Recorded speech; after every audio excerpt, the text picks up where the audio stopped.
Today we are going to start physics of class 12th with first unit, which is electrostatics. In this we have first chapter. The name of first chapter is electric charges and fields. Before to starting this chapter, I want to show you an activity. I have some pieces of paper over here and also have a plastic comb. If I bring this plastic comb near to these pieces of paper, so you will see there is no change, there is no reaction. See, there is no reaction, there is no change, right?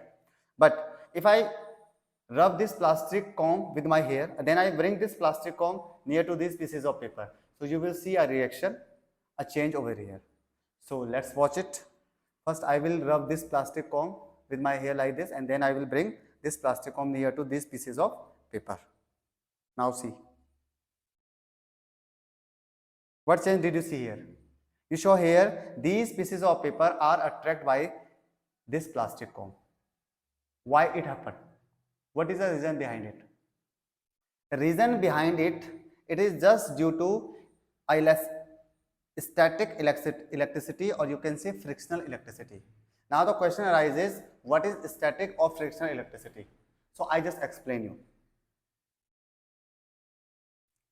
When we rub two objects, rubbing means there is some friction between them.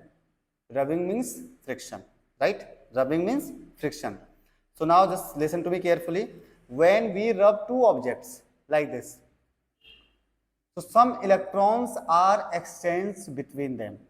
I repeat, when we rub two objects, then some electrons are exchanged between them. That means this maybe loses or receives some electrons, and also this maybe releases or loses some electrons.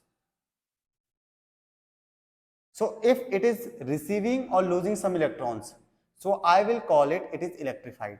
And also if it is receiving or losing some electrons, so I will also call it is electrified.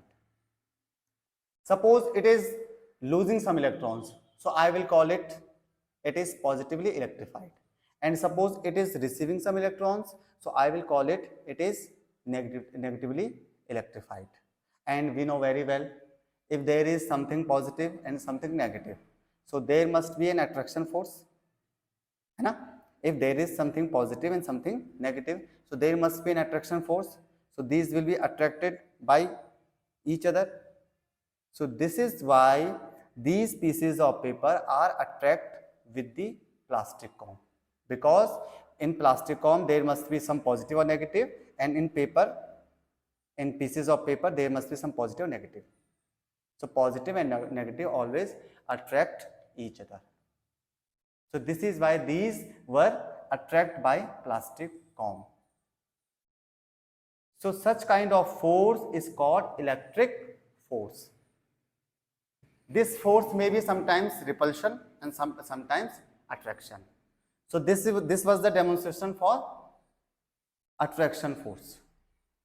And this electricity is called static or frictional electricity, because it is just produced due to friction. Okay, that is all the static and frictional electricity. If I go some further in this, if it is losing some electrons, so I can also call it is get charged. It is get charged. Because it is losing some electrons, so I will call it is positive charged. It is positively charged. And if it is receiving some electrons, so I will call it is negative charged. You can say negatively charged. Negatively charged. Now the question arises, what is charge? What is charge?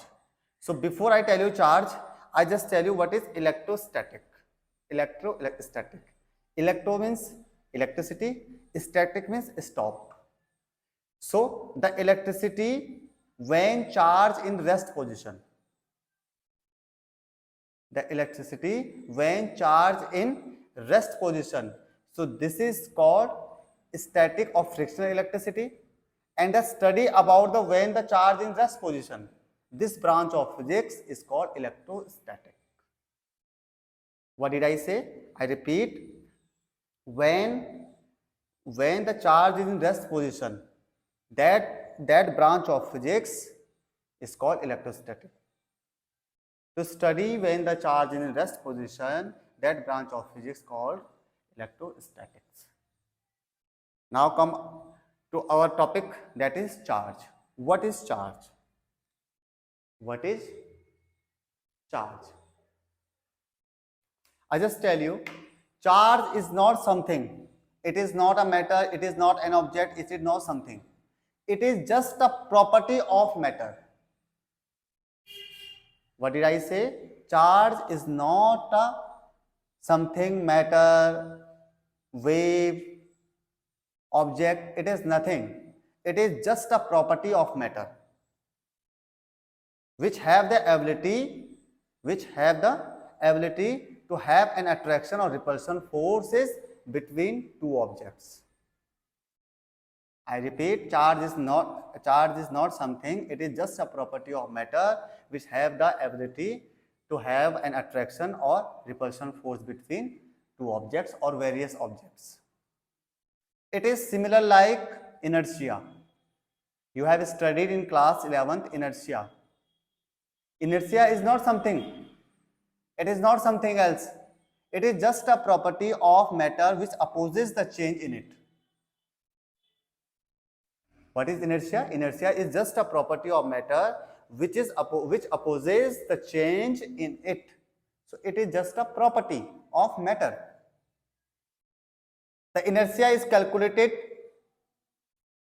by the mass. Similarly, the charge is calculated with the number of electrons which an object loses or receives. So got it? Charge is not something, it is just a property of matter which has the ability to have an attraction and repulsion force between various objects. So this is a charge. Right? Charge is a scalar quantity. Charge is a scalar quantity which is denoted by small q, which SI unit is coulomb, which is denoted by capital C. Coulomb was a great scientist, so its unit is named in his honor. Now let's talk about the types of charge. So there must be,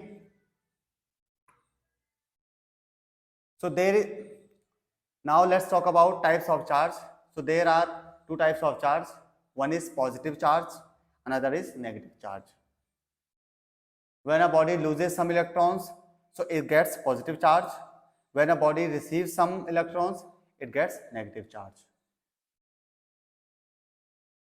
Now let's talk about some properties of charge. First property, charge is a scalar quantity. That means it does not have any direction. Second, charge are two types, positive and negative. Third, very important, charge is an intrinsic property. Now you will call it, what is intrinsic property? Intrinsic property means the property,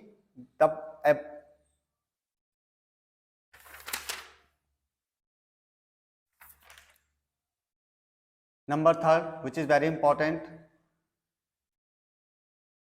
charge is an intrinsic property of elementary particles. Now, what is intrinsic property? Intrinsic property means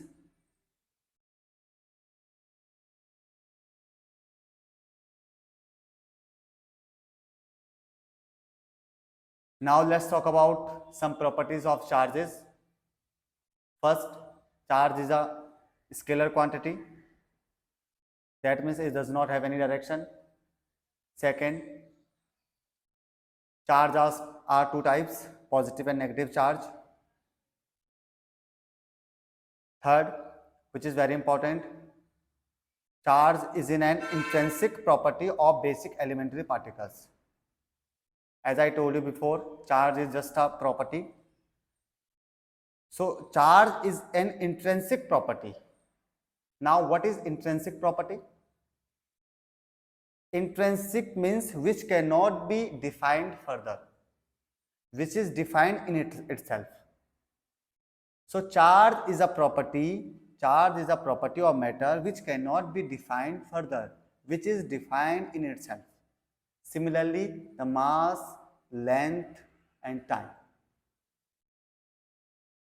Mass, length and time. So I can say this is a fundamental property of elementary particles. Because fundamental, any property which is fundamental cannot be defined further. These are just defined in themselves. So charge is intrinsic property. Some other properties which are very important. So these properties will be discussed in next class. Today I am concluding here. So some important points that I am repeating now. First, when two bodies are rubbed, then some electrons are exchanged. When body loses some electrons, so it gets electrified, it gets positively electrified, and when body receives some electrons, so it gets negative electrified. And positive and negative always have an attraction force. That attraction force is called electric force. And due to this rubbing, there electricity produces there, which is called static or frictional electricity.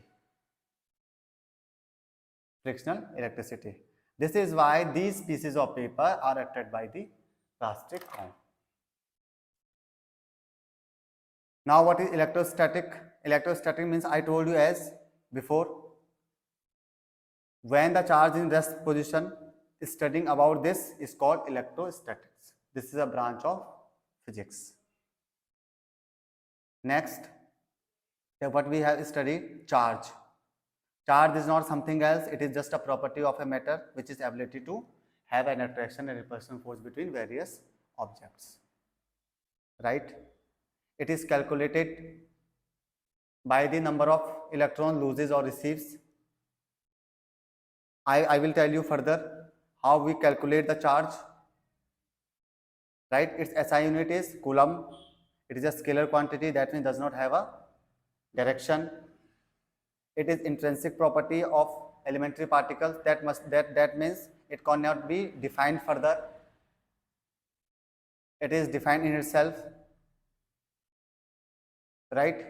If I tell you the intrinsic property in details, suppose acceleration.